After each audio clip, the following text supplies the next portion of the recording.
All right, we are live for episode 20 of the World Map podcast.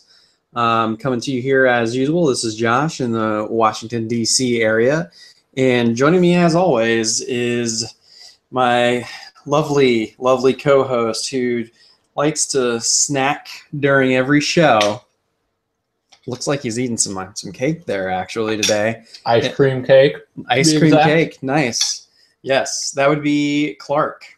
Good day to all. Yeah, so our third host, Nick, unable to join us today, but Clark and I are here bringing you yet another episode. Normally, Clark is in the New York City area for these Google Hangouts on air live that we record every week before putting up the fully edited audio podcast on iTunes. But I don't know, it doesn't look like you're in New York there today, man. What's going on? I don't know. I had to travel somewhere, and just wait a second. Where'd you go there? I'm actually right here. Whoa, hey, what's going on, man? Yeah, that's right. Clark and I actually in the same location for the first time in 21 episodes, because there is an episode 0. For those of you fans of the show who know that, a little bit of trivia. But, man, yeah, it's great. Be right here doing the show in person together. I know, in the same room. You don't have a little bit of that lag, so we won't stumble over each other's words. Indeed. Should make for a great show, and I guess that means we should jump right into the backlog. You like that? And I see I leave that nice little delay there, so when I open the audio file to edit the podcast and put in bumpers, I can just see where the delays are, and I know exactly where to clip the audio file. I don't have to go back and listen to the whole show that way. I mean, I would want to listen to us again. Just saying. Well, I mean, once I've got the bumpers in there, it's extra fun. And then I always put some great video game themed music or some kind of nerd music at the beginning and end of the show. You know, just a little bit so that I'm within fair use limitations and we don't get sued. But then I go back and listen to the show, you know, driving around or somewhere. I mean, it's good to hear ourselves. Yep. Trust me, it is fair use. Yes. I should know. Except for you're right now in a state where you're not a practicing attorney, so we can't trust anything that you say. You know what? That is federal law, okay? I don't know what any of this means. Yeah, so the backlog. This week, I know you've been a little busy, didn't have a lot of time to play too much. I actually have been getting pretty hyped for StarCraft 2 Legacy of the Void, going to be coming out soon. I am stoked. That's the only reason I bought a new computer instead of holding out, actually. Yeah, me too. I mean, actually, wanted to make sure that was actually kind of my baseline requirements for my new PC when I got it was, can it run StarCraft in ultra settings? But yeah, I mean, Legacy of the Void, the Protoss. I'm such a huge fan of the Protoss, and I think it's going to be awesome. Replaying Wings of Liberty right now, and then I got a great deal. I got Heart of the Swarm on sale for $9 the other night. What? Yeah, so looking forward to playing through Heart of the Swarm campaign. I never actually got around to that. So I have until November 5th or so to finish those two, which seems doable, and then just go right into the Protoss. Might give the multiplayer a little chance after that, but I don't know. The multiplayer takes so much commitment to be decent at. Also, quite frankly, by the time Legacy of the Void comes out, the multiplayer aspect, the balancing and everything is probably going to be all changed up again anyway, so you might as well not get used to the way it is now. That is true. That was kind of what turned me off, in StarCraft 2, as opposed to, I feel like in the original StarCraft from Brood War, they balanced it very early on and then it didn't change. I never quite got into StarCraft 2's multiplayer because every time a strategy was discovered, they would nerf it and make some other strategy more prevalent. It seemed like the game was never really balanced, just always evolving. See, the issue I actually had was it seems like all the balance that they were doing catered towards what was going on in high-level competitive play, whereas most players don't play like that. That's a good point. Yeah, that's true. It's like whenever something became popular on YouTube is when they addressed it, not when it was actually through playtesting. Indeed. Yeah, but still, it's Blizzard. It's amazing. I mean, when going back through playing Wings of Liberty, I'm reminded of just how good of a campaign these games have. Like, the multiplayer gets so much focus, but the campaigns are just so smart because, they vary up between... It's not just build your base and go attack the enemy and take them out. I mean, there are some more levels where you're controlling specific characters to move through an area that's almost more dungeon crawlery. And then even some of the more RTS-like campaign levels have little things thrown into them. Like there's that level where you have to harvest minerals that are every 5 minutes. There's lava that pops up and covers the field. So you have to get all your SCVs out of the way, like move your command center, float it up, and move between areas so you don't get burned to smithereens. Something else I find interesting is between Heart of the Swarm and Wings of Liberty, the way the campaign is designed is very different. Wings of Liberty is a little bit more traditional, though you have choices to make in terms of what planets you'll go to in order to get through the campaign, whereas in Heart of the Swarm, it's a bit more RPG-like. You have to level up things and the characters, and I thought that was real interesting, and that actually makes me excited to see what they're going to do rather with the Protoss campaign. Yeah, I agree. I mean, I thought one of the fun things about even in just the Terran campaign in Wings of Liberty is like how you find those research points, the Zerg and Protoss research points, and those are really like rewards for doing optional things in missions where you go out and find artifacts and kind of put your units at danger when really you just need to defend your base to beat the main level. But then you get these cool, like, put an extra turret on top of your bunker, or give your marauders more range and things like that. And really, it kind of sets weird expectations for multiplayer because you don't get to use any of that when you go over to multiplayer, but it changes certainly how you play the single player game because you can really lean towards one play style or the other based on how you spend your research points. Right. Not to mention mercenaries are OP. You just hire all those mercenary contracts, call them all in every mission. That's all I did. Yeah, it kind of breaks it, but it's fun. So you haven't gotten to Heart of the Swarm yet, right? I have not yet, yeah. You will find that the Heart of the Swarm campaign is actually easier, and you could probably beat every one of those on the hardest difficulty, no problem, through a second playthrough. Interesting. In my opinion. Well, I can't wait to get there. We talked about Shovel Knight Plague of Shadows last week, and I had only done like the first couple of levels when we talked about it last week. I must say that it is every bit as good as the original Shovel Knight campaign. I talked last week, so I won't focus on it too much today, but if you missed last week's show, go back and listen to that. I talk about why Shovel Knight Plague of Shadows is different, how the mechanics have changed to account for Plague Knight. But as I got later into the game, I realized actually like kind of the fun ways that they tweaked to the story. Some of those like side levels where you find extra treasure and things like that are very interesting. The collecting aspect becomes pretty fun, like finding the relics and like all of the coins and things of that nature. Learning which relics to use to get through levels to collect that one thing that you really want to get to be able to unlock other things. And then the final boss battle is similar to the original Shovel Knight campaign, but changed up just enough that it's a lot of fun, very challenging, but still not. I think Shovel Knight strikes a good balance because it's very difficult and challenging, I feel, but not punishing to the level of a true like old game. It does that retro style of difficulty, but it gives you just enough leeway to be able to beat things on the first playthrough. Right. And yeah, well, I think the reason for that is that it's fair.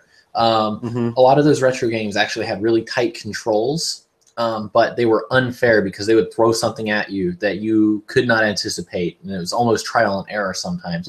In Shovel Knight, it's not really trial and error. You can figure out what to do your first time around, and then really it's just your skills at executing. That is a very good point.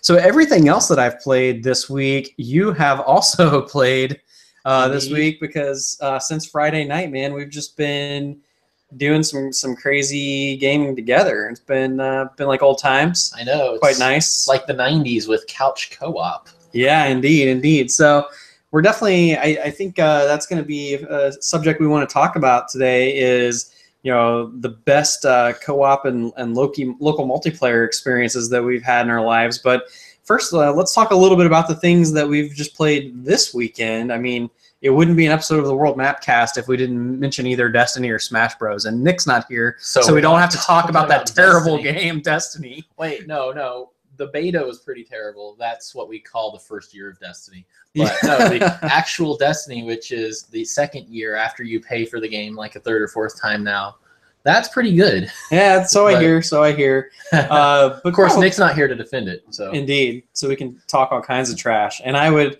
still argue, regardless, that Smash Bros. Is a much more fun game. yes, Yeah. So it was, yeah. I mean, I hadn't actually played Smash Bros. In like a month. Just haven't had time to circle back to it and hone my skills. But right. I won like two or three matches out of the 20 we played against each other. Yeah, it's funny because you can play Smash online and have online tournaments and everything. But for me, the game is still best played in the same room as other people. Absolutely. And I think that's true for any game. I think it's just like as a society, we've relied on the online services more. I think the average age of gamers now is like 35 or something. Right. So it's like all of us who used to have all this time on the weekends or, when we were in school and like lived closer to other people of our age, like we've all grown older and now had to rely on those online services to have the same experiences. But if there's the opportunity to actually have someone in the same room, it's always more fun. Yes, I completely agree. And that's what it was like with Smash Bros. Got to play against you, different play style, didn't have to worry about the online lag. You got to try out some of the DLC because I had it on my system. And we rocked some of those co-op events as well. Indeed. Finally cleared a few of those. Yeah. Which whoever decided to have you do coin battle mode with a time limit, that's annoying. I hate that. It was. We were 0.55 seconds over there for a while, but we finally got it. Yes. But I Smash Bros. I don't know if it's more. Maybe okay. I think maybe in the long run it's more fun than Rocket League. But when we're talking about games that came out this year, Rocket League is still definitely in my top 3 games maybe that have come out so far this year. It is hilariously fun to watch and play, even if you're losing. Yeah, which we were quite a bit. We haven't practiced in a little while, right? But we finally got to a good spot and started doing some winning there with Rocket League. Yeah, it's really interesting because it has local co-op as well, and the 1 or 2 of you that maybe have actually played with somebody in the same room, it splits the screen in the middle instead of top to bottom like those games used to, and so you don't really get as much periph, and that kind of changes the way you play because you don't see as much on the screen. Yeah, it does. It's a weird choice. We should have looked to see if there's a setting. There probably isn't though, but it is so weird that it splits it right down the middle instead of horizontally. I don't know why it splits it vertically. I can't think of any other split screen game that does that. I mean, like other games that involve cars, Mario Kart, for example, is a horizontal split. I'm pretty sure. I think so. Shooters certainly over the years that have bothered to still include couch co-op or couch multiplayer have been horizontal splits. But that little weird detail aside, man, Rocket League it's fun online, but again, really fun to play in person as well. Yeah, definitely. And then we threw back to a little bit of an older game, but still one of the best local multiplayer games to come out in the last 5 years, Towerfall Ascension. Yes, and this is where I only won 2 of like 20 matches. Indeed. Yeah, I hadn't even played that much of it, especially recently, but I don't know, something about that little like 8-bit arena style game, it clicks for me. I can anticipate that and seem to do pretty well. The bramble arrows, got to watch out for those. Yeah, I'd say about 1/3 of my losses were me killing myself with my own arrows because it's weird. You don't expect gravity to work the right way in games that look old, and it certainly doesn't, but only when it involves your arrow will it work. It's like, oh, now it's going to fall down and kill me, but you can fall down a hole and come out of the ceiling. So, it's really confusing. Yeah, that's a little strange for sure. We also played Mario Maker, which isn't necessarily a couch co-op or local multiplayer game really, but fun to be side by side, building a level, trying out the little things that you do in the level.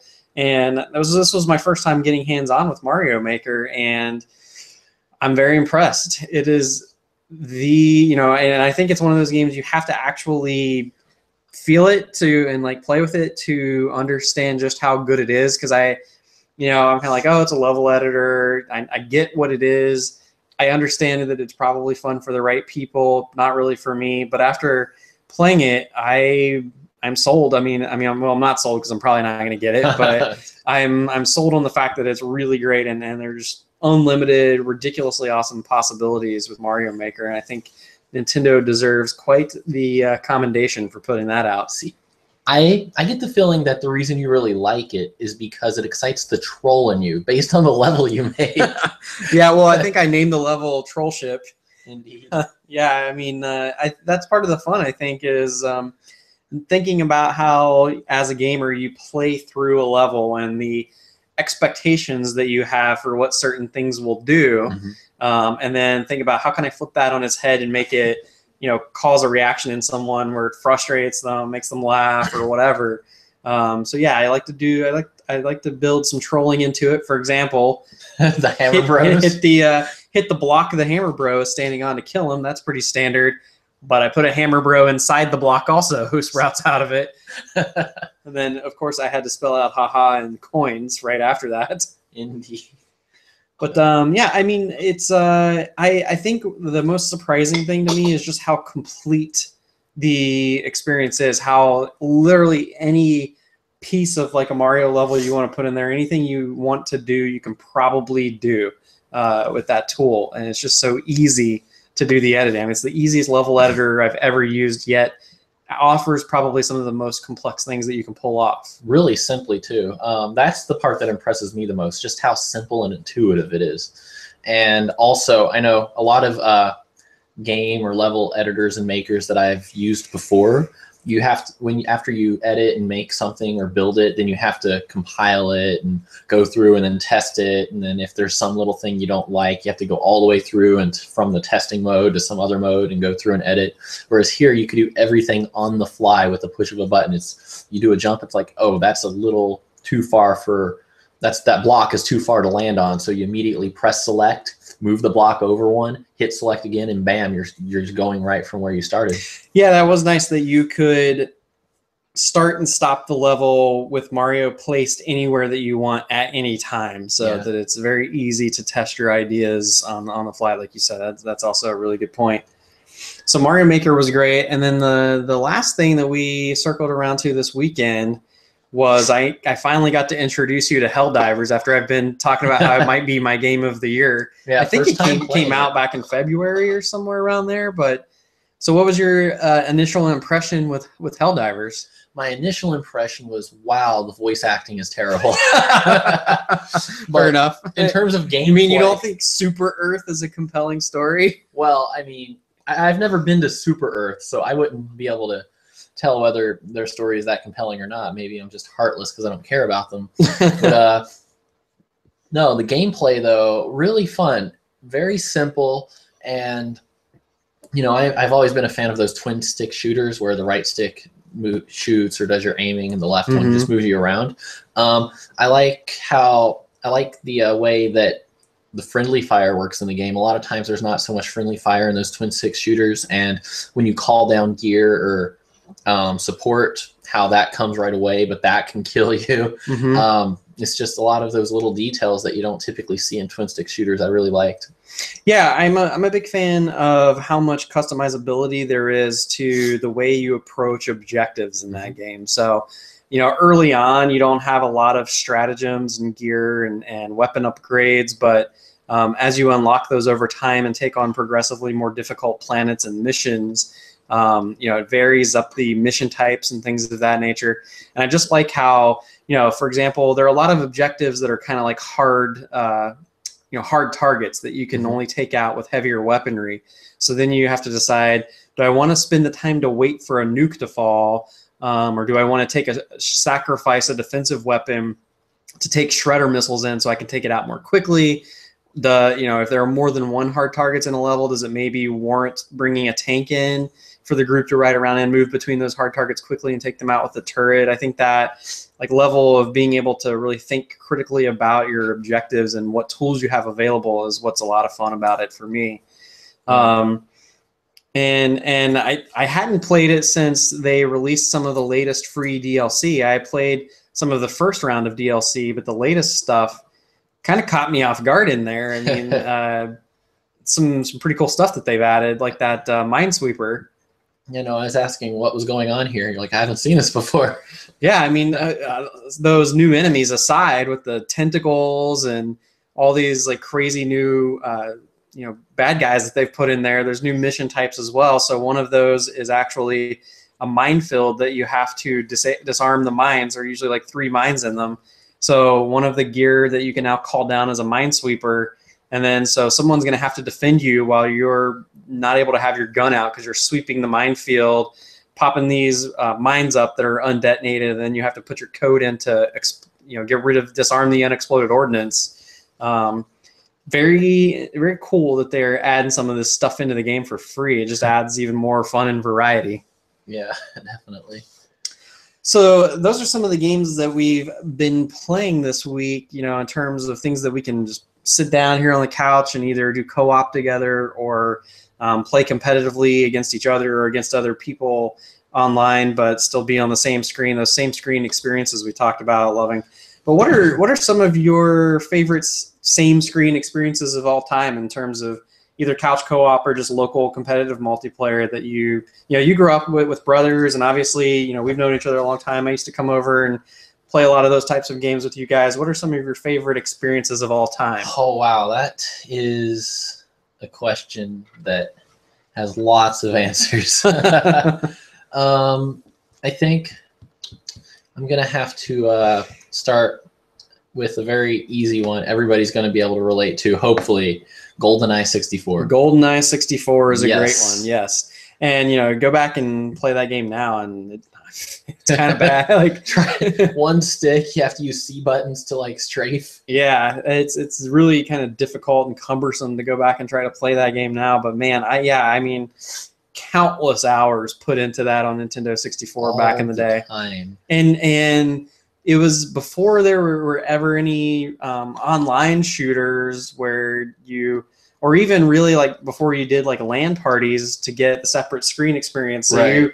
Typically back then everything was 4:3 ratio. We didn't have HD TVs yet. Right. So you're on this little square screen divided in 4 perfect smaller squares.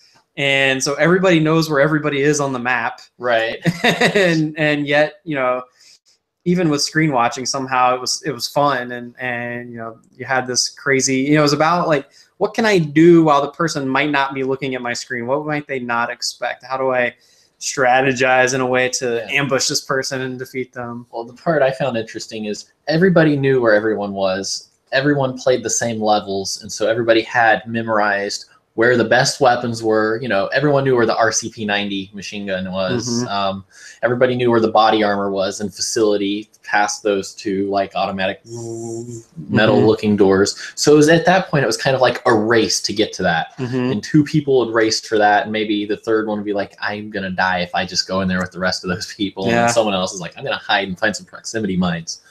So that was my strategy. Is I loved having proximity mines on because I actually also memorized the spawn points, because that was before games were smart enough to not spawn you into stuff. So I would put a proximity mine at every spawn point and just run around, let everybody fight each other. All I had to do was put the proximity mines in the spawn points. First person to die, every time they respawn, they die again, and I get credit. Yeah, you used to do that to me all the time. I hated it.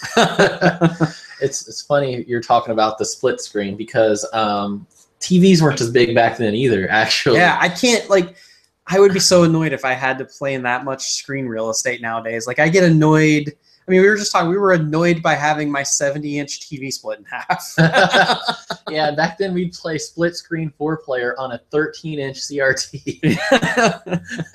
Man, so I think, we talked about StarCraft 2 earlier, but original StarCraft and Brood War was actually very fun to do co-op, which that was online, but you could do it in the same room, or like in the same dorm if you were, near each other or whatever and do that 2v2. That was so much fun. There was an N64 version you can play on the couch together. Exactly. That's right. It was so bad, but you could do it. I mean, that moved so slowly. Yes. To try to do an RTS, which is about clicks per minute, really. Yeah. No.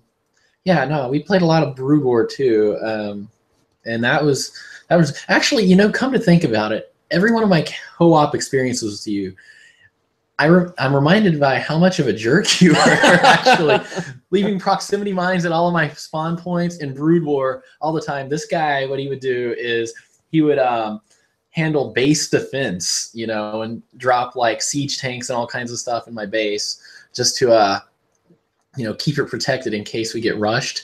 And by the end of the match, all of a sudden I'm getting attacked out of nowhere, and it's because he's, what was it, de-allied me or whatever, and just wipes out all of my stuff so he can have the victory for himself. Yeah, sorry about that.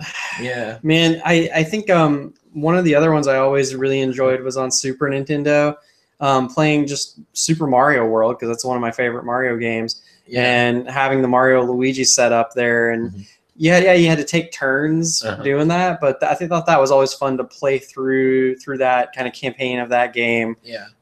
Back and forth with someone, and because it's just, there's so many moments when you just laugh at somebody when they do like fall down a hole or whatever. Right. It's always a lot of fun. You didn't have to wait for the other person too long, because if they died, it was your turn. But if they beat the level, it was also your turn again. There was the way you could steal the other person's lives, and I know. Oh, I forgot about that. Yeah, to kind of share lives back and forth. Yeah, that was about 40% of when Keith and I, or Nick and I, rather. Oops. he who shall not be named has been named. Don't worry, that can people. Be if this is anybody's first episode, they're like, "What are you talking about?" But that's the beauty of editing. That's not going to be in there. What are you talking about? Maybe it will be in there. But anyway, whenever we would play, like 40% would be just us repeatedly pressing L and R to try to steal everyone else's lives. And but if you're talking Super Nintendo co-op, I don't think anything beats Donkey Kong Country. Man, I hadn't even thought of that one, but that is such a great point, because that is same screen, same time, although only one person is in control. But, having that ability to just like, was it the select button? I think, the select to button. Switch back and forth, and it's like, oh man, we really need Diddy Kong to get over this part, and like just switching back and forth. Yeah, man, that's a great one. That's got to be in the top 3, actually, now that you mention it. Yeah. Man. Yeah. So what are some other same screen experiences? I mean, we talked. Towerfall keeps coming to mind. Like anytime anybody asks me, what can we play if I come over and just play right there on the couch together, Towerfall is always in that mix for me. We're talking modern games now, right? Well, sure. I know. I'm blanking on the name of it, but it was my first PS4 Platinum too. Wait, Resogun? Resogun, yes. It has a local co-op. You're right, it does. Yes, and it is also pretty good. It even has a versus mode. But you're like the little person on the bottom of the screen, actually, when you do that, trying to shoot up a bunch of stuff. Man, yeah, Resogun, that's a great one, actually. Man, wow. Yeah, I had forgotten that offers that, actually. Man. But it's hard to think of modern games that have I think back to like kind of the near field communications stuff too on the handhelds of Nintendo that Nintendo's had. There's been some interesting stuff there. With the Street Pass? Well, thinking about like, just sitting beside someone playing Mario Kart on 2 3DSs and you don't need to connect to the internet for that. Well, I remember that actually because back in college, you and a bunch of other people who had 3DSs, or I mean, just DSs. Those are regular DS, the DS Fat even. Yeah. I was that guy that had the PSP with no games. But I would exit my dorm room, and you guys are just all sitting in the hallway there playing. I'm like, what's going on here? Don't you have your own rooms? It's like, yeah, well. Yeah, man. Yeah, and then on the 3DS, the more recent Mario Kart game, even like I sat beside my nephew and raced him while we were on vacation, and it's nice to have those types of experiences. What about on the GameCube, man? Four Swords Adventures? Four Swords Adventures, yes. If you had your own Game Boy Advance and the little cable that plugged into the GameCube. Mm-hmm. That was actually, I would like them to remake that game. That would not be bad at all. I really enjoyed Four Swords Adventure. I mean, I like anything that has the Link to the Past aesthetic, obviously, when it comes to playing Zelda games. What about some of those? Oh, so here's a good one: Teenage Mutant Ninja Turtles: Turtles in Time. Turtles in Time. The Super Nintendo or the arcade? Well, both of them. I like both of them, but the Super Nintendo especially. Yes, that was great. I played through that game a lot of times, both solo and co-op. Yeah, I mean, it was so great. Who did you usually use? Donatello, man. Donatello. Yeah, I had that. The bow staff. The length of the bow staff. Plus, he did this drop kick move. Was his special. So much distance on that. Yeah, I always used Leonardo just because swords are awesome. And, I mean, really, wouldn't a sword cut through a bow staff? I mean, or get stuck in it if it was really thick wood. I don't know. That's something that I don't think Teenage Mutant Ninja Turtles tournament fighters really got very accurately portrayed in there. If I remember correctly, I think Turtles in Time also had a versus mode. You could play where you're in the sewer and Master Splinter's in the background and you just fight the other player in there. Yeah. I always wanted to play that with people and they would get mad and like not play it with me though. Yeah, I just played that with Nick every now and then because he had the game and it's like he'd let me play it until I beat him and then it's like, oh, well, it's my game. You can't play it anymore. You mentioned arcades a minute ago. Do you remember that? Let's see if you're X-Men. Oh, okay. So X-Men's a good one, which is was very similar to the Turtles in Time game. It had like the double sides. Or actually, probably even more similar to that other Ninja Turtles arcade game that was out. But they were both good. But here's another one, arcade. Let's see how you feel about this one. But Gauntlet. Yes, Gauntlet Legends. Which has had plenty of console iterations as well, but. I remember going to the mall to Aladdin's Castle, which I don't even think exists anymore, and just spending tokens, see how far I could get in Gauntlet, and then you could get a code where you could come back and pick up where you left off like the next weekend. And we would always do that too. Yeah, and then try to get high scores and leave inappropriate 3 initial names on there. Which, 3 letters is really not enough to do that with. Yeah, it does make it tough, that's for sure. That is for sure. I'm trying to think about maybe some other more modern games, though. I think back to Xbox and 360, and I always thought it was a lot of fun running through Halo games on co-op on Legendary. Yes, except for Halo 2, because Legendary was just brutal no matter how many people you had there. Yeah, that's true as well. But man, that's a good one that the split screen actually works really well because, it's actually kind of good to know where your co-op buddy is. And as long as both of you don't die at the same time, you get to keep progressing and respawning. So what was great about that one, especially on the original Xbox with Halo and Halo 2, is you can have a split screen but also LAN. And so something what we would do is we would have, 4 different teams of 4 in a separate room on a separate TV. And that way you have multiple teams, you can communicate with your team, but still fight against other people. And that was pretty fun. That actually was excellent. I remember doing some of that. That was really, really good. Capture the flag. Yeah. Man, good times. Are there any other ones that you wanted to bring up? I kind of struggle to think of too many more that really surface to the top as great for me. For couch co-op? I mean, there's the new Super Mario Bros. Series that started on the Wii, which I'm not as impressed with that though. I feel like it's a good one for people who are more casual gamers or who like aren't into like very difficult games, and it's a good way to like bring somebody in who doesn't game a lot, because they're still very fun games, even if they're not like the best Mario games out there. Actually, something that was fun, couch co-op wise, was because that's really the only way you could play it, was GarageBand. Oh yeah, I forgot about that. I remember doing some of that in 2007 or 8, was it? It was right around then. I remember like going while I was in grad school, going over to a friend's basement and just jamming out on GarageBand. I was never big on music games. I actually like to watch people make idiots of themselves playing them more than playing them myself. But And I am usually that idiot. well, you know, that reminds me, not to call you an idiot or anything, but it did spark for me that you had those kind of official metal DDR game pads, and two of those side by side certainly is a feat to watch. I know. Yeah. You got to practice on the real deal. Indeed. Yeah. Also, see, there was something else I was thinking of. Oh, so one of the new trends that has come out lately is on like iPhone. Some of those games where playing in the same room with someone who has another iPhone, for example, those are kind of cool. I think Space Team is one that I really like, where one person has different commands popping up on their phone while the other person is in the spaceship and has to execute those commands on screen, and it picks up speed each time. So it becomes about how fast can the one person read to the other person, and how fast can they input the commands before the ship falls apart. Those are kind of fun experiences as well. I have never tried one of those, but that sounds really interesting. What was the name of that? It's Space Team, and we're downloading it right after the podcast. You know what? I am going to start downloading it right now. Nice. I probably will have to re-download it, actually.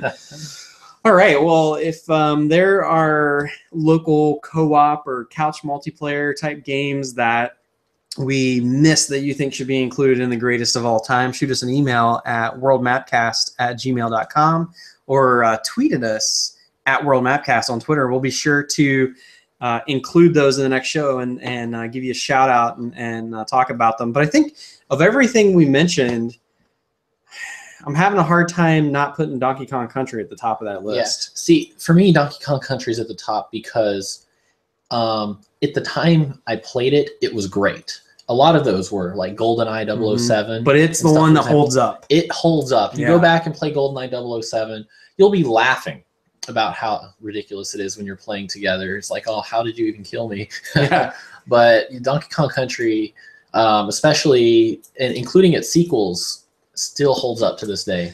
Yeah, you know, that's one where the second and the third one were all super excellent. And then, of course, Donkey Kong Country Returns and Tropical Freeze have been amazing. With the exception of DK64, there's not a bad game in that franchise. Donkey Kong 64 was not the best game I've ever played. It was probably one of the worst I ever played. It's one of the reasons that I looked down on the N64 quite a bit. It honestly, it's probably the embodiment of mediocre in terms of gaming. But the fact that it had Donkey Kong on it and was mediocre makes it seem horrible. Yes, exactly.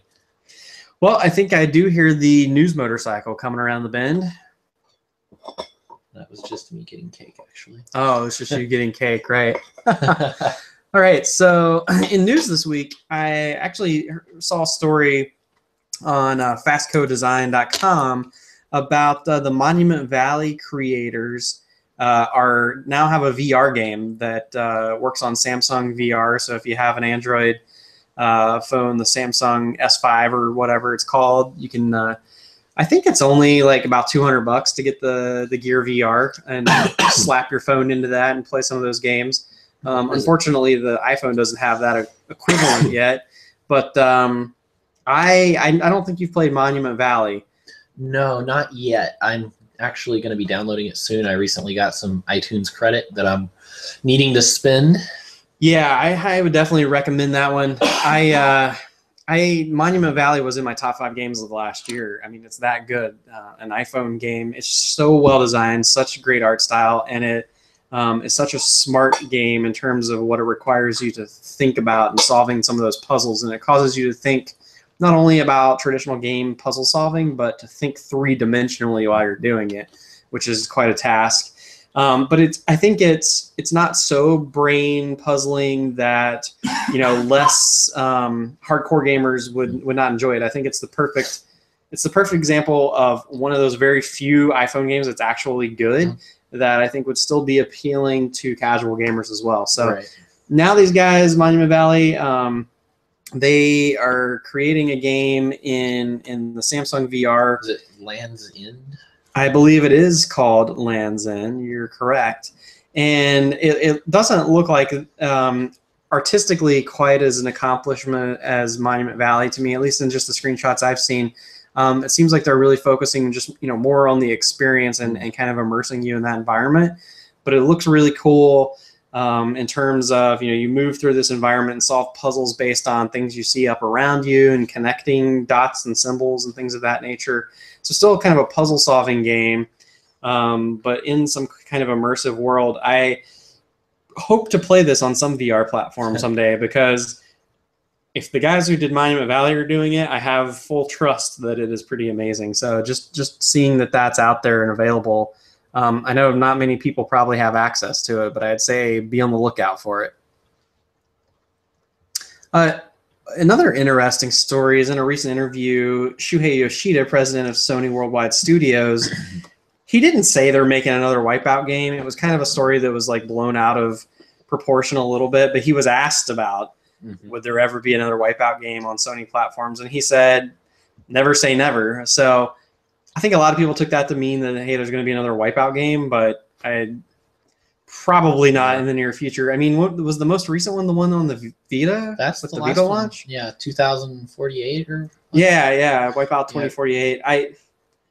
I mean, I was never like much of a fan of the Wipeout games, to be fair. So I don't know if I would be that interested in a new one anyway. Yeah, I mean, I'd rather play an F-Zero game. Yeah, good luck with getting that. Although with all the Mario Kart DLC, I guess you can kind of recreate it. Yeah. But I did like what Shuhei said about Sony has to be careful with sequels, and doing too much annualization and sequelization of their intellectual properties, and they really like to focus more on making new IP, which is one of the reasons that I think Sony has been so successful as of late, and one of the reasons I really prefer PlayStation platforms over the others, I think, is because Nintendo never puts out a bad game, very rarely, with their really great first-party characters that we all know. But I like to see the creativity and explore some of the new things that Sony does, because they are constantly releasing new IP. New IP, and not only that, they also support developers extensively that create new IP. That's huge indie scene on the PlayStation ecosystem as well, and so that's one of the things I really do like about Sony. Agreed. And Shuhei did also confirm that Sony Bend is still in existence. That studio still exists, he said, quote, and they're working on a top secret yet to be announced project.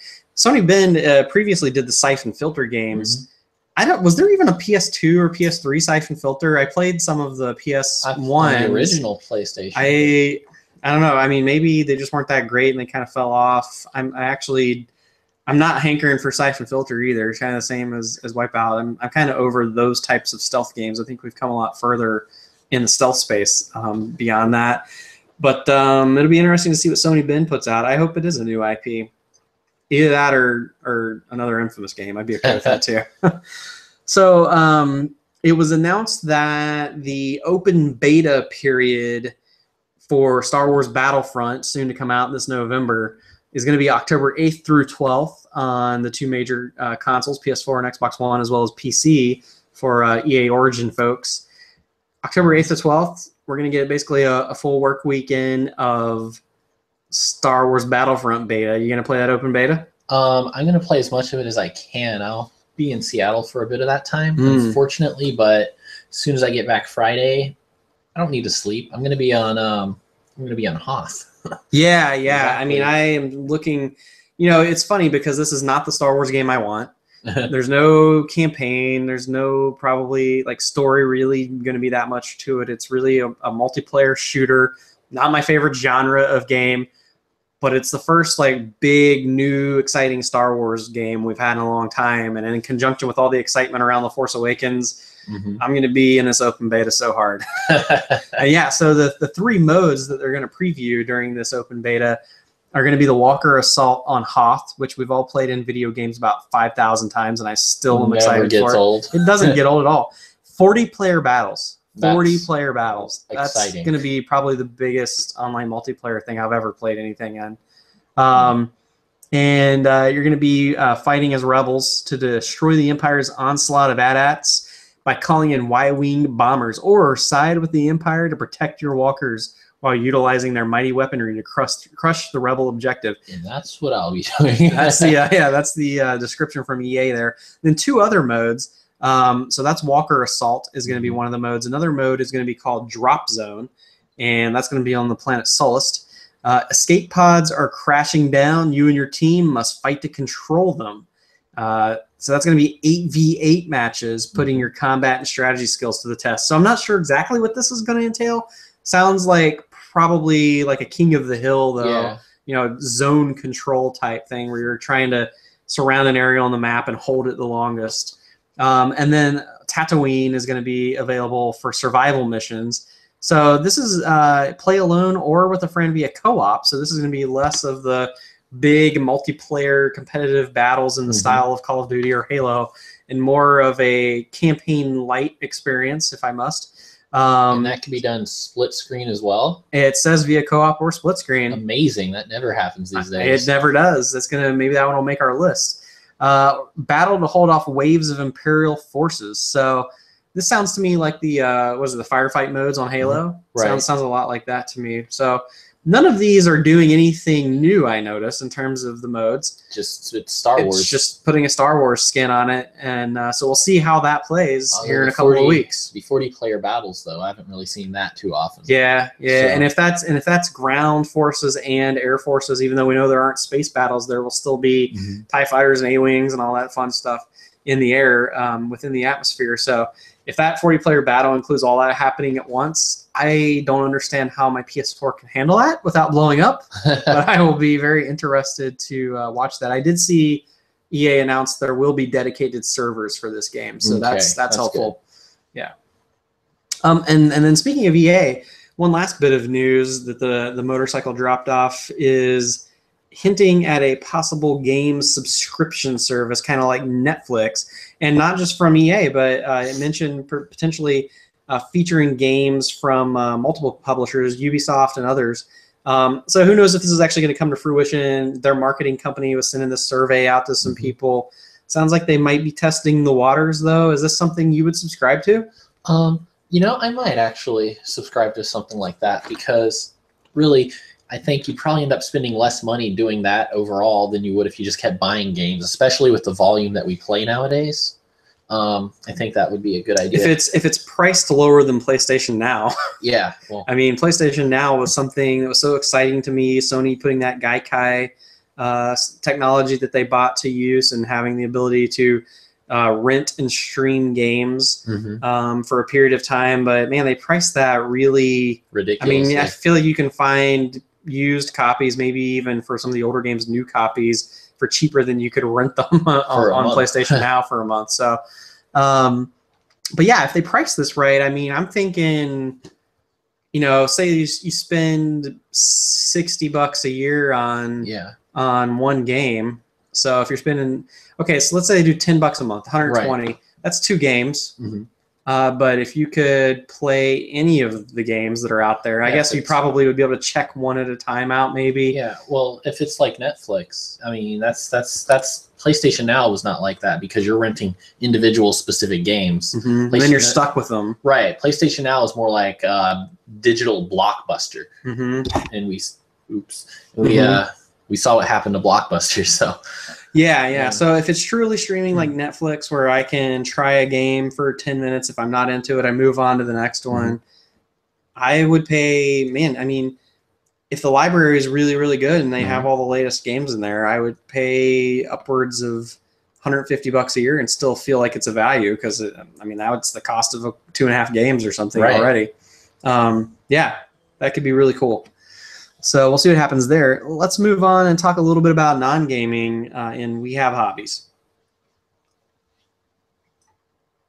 So, man, Star Wars. I feel like we were just talking about Star Wars. We talk about it a lot on this show because it's pretty much the most amazing thing that has ever happened in life. I have been listening to a lot of Star Wars audiobooks as of late. As you know, I've talked about on the show, I talked about Dark Disciple, which I really, really liked. And these are the new canon audiobooks. So I talked about Dark Disciple. I talked about Tarkin, which was really, really good as well.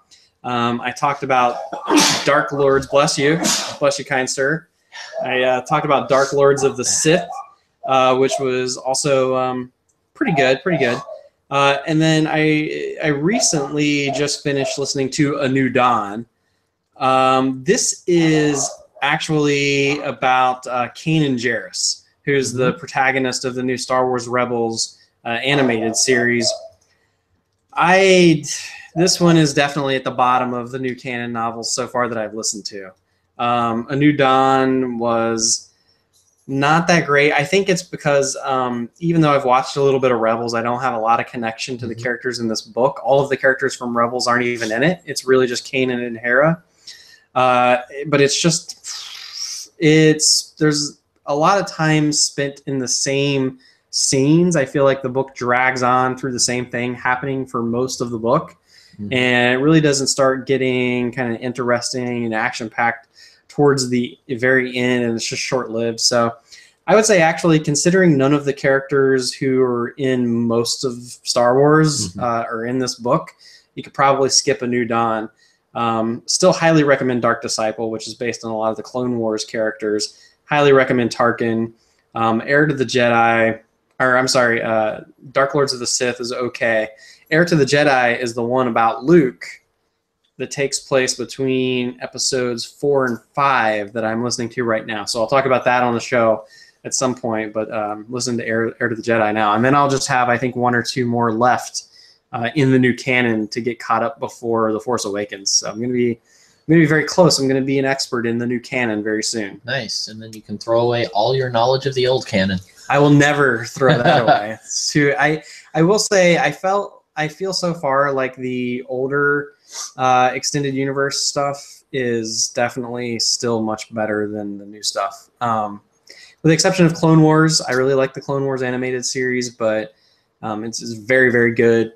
But most of the other newer Star Wars content that has come out, I feel is a little... it's the older stuff used to treat Star Wars more like for the fans, for the hardcore fans, and I feel like there's a lot more detail in there, a lot more science fiction type tropes, whereas I think the newer stuff is watered down a little bit more for a more general audience. Well, they got to make their money somehow. I mean, it's owned by Disney. Yeah, that's the thing. I think even though these are I'm not reading like the young adult novels and like the children's books that are coming out under the new canon. These are supposed to be the like kind of mainline novels that I'm listening to on audiobook. They still feel a little bit like they're for a slightly younger audience. And then, as you also know, in the Star Wars front, I've been rewatching the movies to get caught up for The Force Awakens. And as you give me crap for, I started with the prequels. And this week I was able to finally get through episodes 2 and 3 as part of my rewatch. I realized that, yes, regardless of what you do, episode 1 is not a good movie. Like, it's just kind of laughable. Episode 2, I realized while watching this week, could actually be pretty good without Hayden Christensen. Yeah. Here's the interesting thing. Here's what I think about that, actually. I don't think he's a bad actor. I think here's the thing. I blame the writers, not him. Certainly some argument there. Think about all the scenes where he does not have to speak. He can actually convey some emotion pretty well. Sure. But as soon as he opens his mouth, it sounds completely ridiculous. Yeah, no, I mean, it is. It's not just Hayden Christensen. It's the character of Anakin and how that character is portrayed. Yes. So, yeah, I mean, I can't put the blame on Hayden Christensen. I've never really seen him in anything else, so I don't know. That's because because of this. Right. It kind of ruined his career, which is funny. You're in like the largest franchise of all time and your career's ruined. But I mean, that happened to everyone else too, right? Except for Harrison Ford, pretty much. Ford. Yeah, that's true.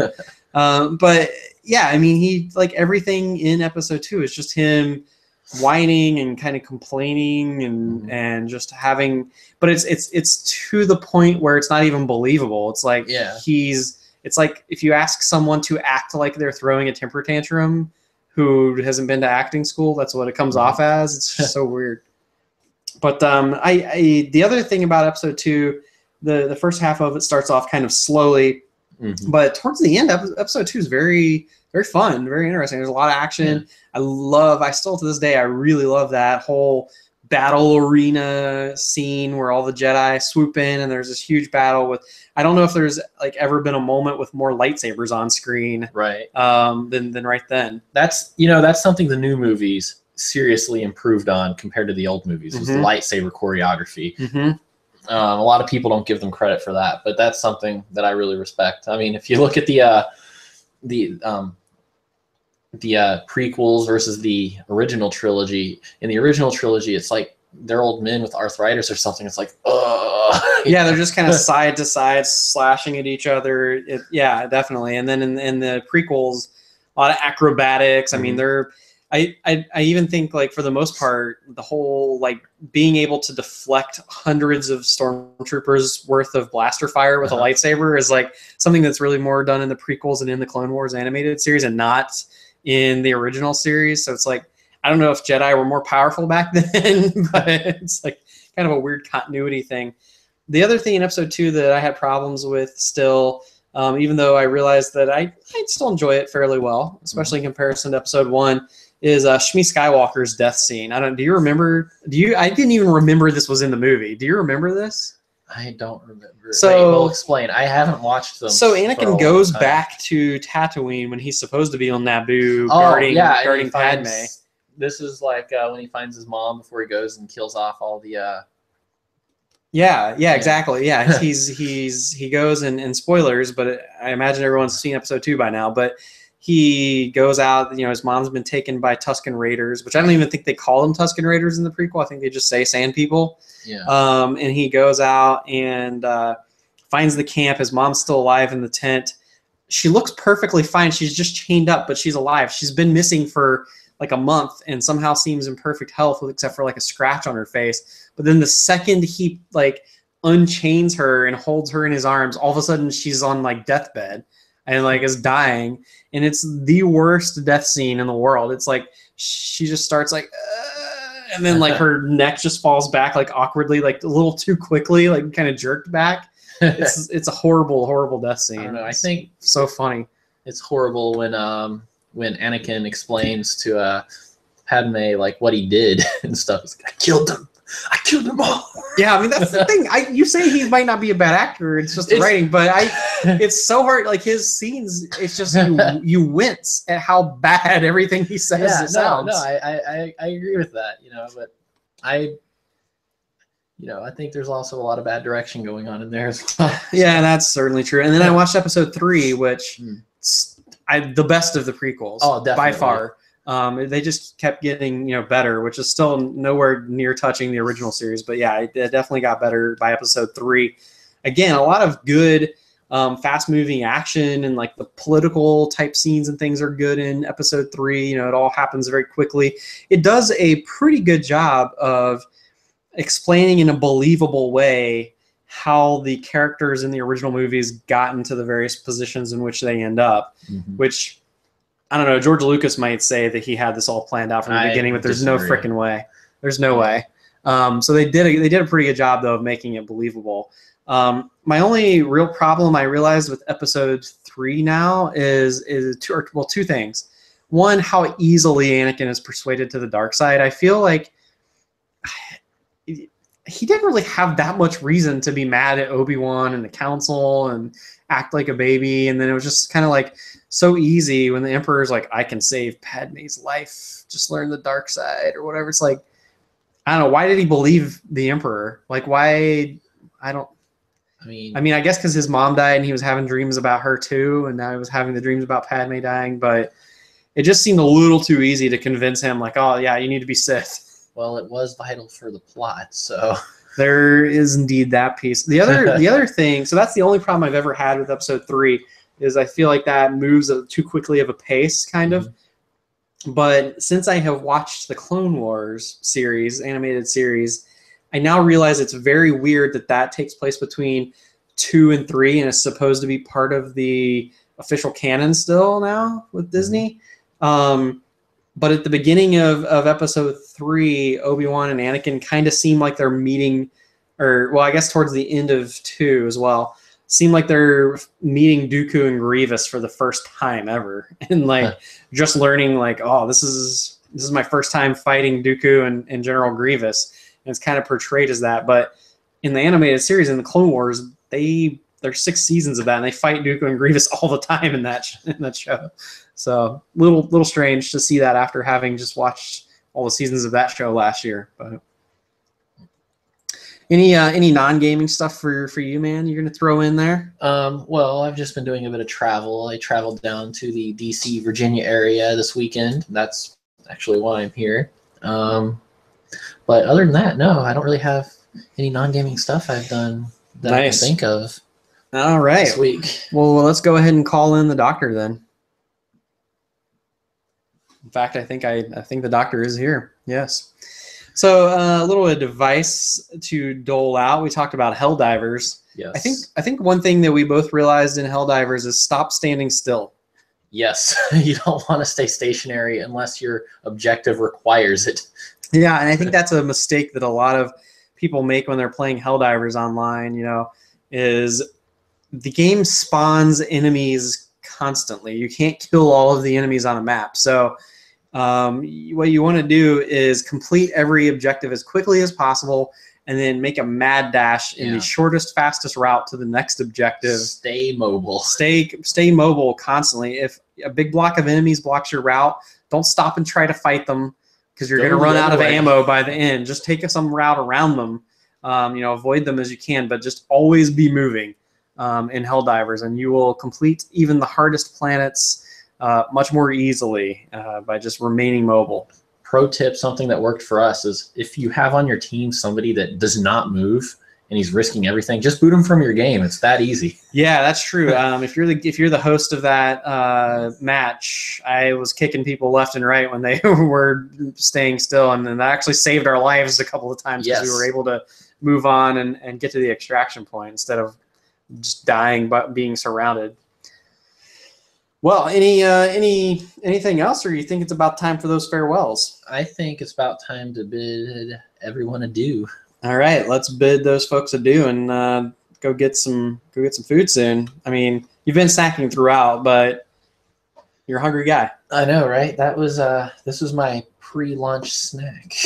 Indeed. Well, thanks everybody for listening to the World Map Podcast. This has been episode 20. You can always give us feedback and send us in questions to read on the show at worldmapcast.com. You can listen to the show live each week here on the Google Hangout on air, which we will post to our social media accounts, the link so you can watch it. Or if you prefer, you can always subscribe on iTunes and other platforms of choice and listen to the fully edited audio podcast, complete with the fun bumpers and music and any ridiculousness that we decide to edit out of the live show. And check us out. Our website's worldmapcast.com. We're on Facebook and Twitter at worldmapcast. And, well, the call to action each time. Go review the show. Go give us 5-star reviews on iTunes and tell at least one friend to listen to the show. And I bet they'll like it. They'll probably thank you for it. And then maybe they'll go leave us a review as well. I believe that's going to do it for this week. Remember, we talked about the best local multiplayer games of all time. So if you've got an entry to throw in the ring, let us know. And until next time, we're popping smoke.